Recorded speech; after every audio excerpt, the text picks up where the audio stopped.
Mae'n gyfnod cyffrous iawn i addysg yng Nghymru gyda dyfodiad y bil hwn.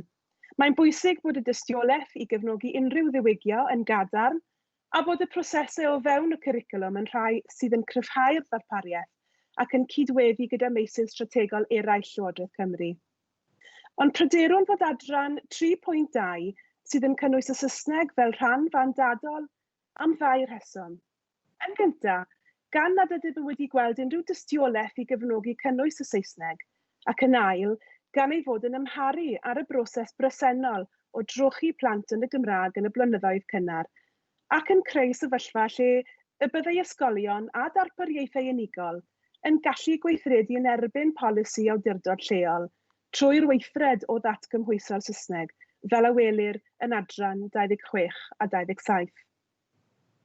Deallwn yr egwyddor o gynnwys addysg cydberthnasedd a'r hywioldeb, crefydd, gwerthoedd a moeseg a'r Gymraeg, gan ei bod yn agweddau sydd yn cael eu diogelu o dan gyfreithiau eraill, fel nodweddion gwarchodedig o dan Ddeddf Cydraddoldeb 2010 a Mesur y Gymraeg.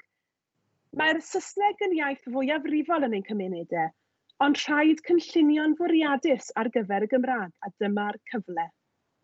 Mae'r RhaG wedi bod yn cydweithio'n agos gydag awdurdodau lleol a swyddogion Llywodraeth Cymru wrth i'r cynlluniau hyn i ddod a'i gweithredu. Bydd y cynlluniau nesaf yn gweithredu'n gyfochrog gyda'r cwricwlwm newydd. Un o egwyddorion sylfaenol y cynlluniau hyn yw'r pwysigrwydd dilyniant darpariaeth.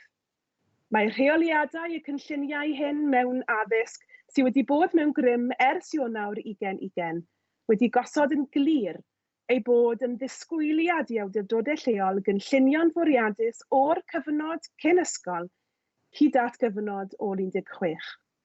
Mae hyn yn cynnwys lleoliadau gynhelir a nasgynhelir, megis cylchoedd meithrin. Felly mae gan awdurdodau lleol gyfrifoldeb pwysig yma dros bolisi awdurdod gyfan. Rhaid sicrhau bod y bil hwn yn cydweddu gyda'r cynlluniau hyn.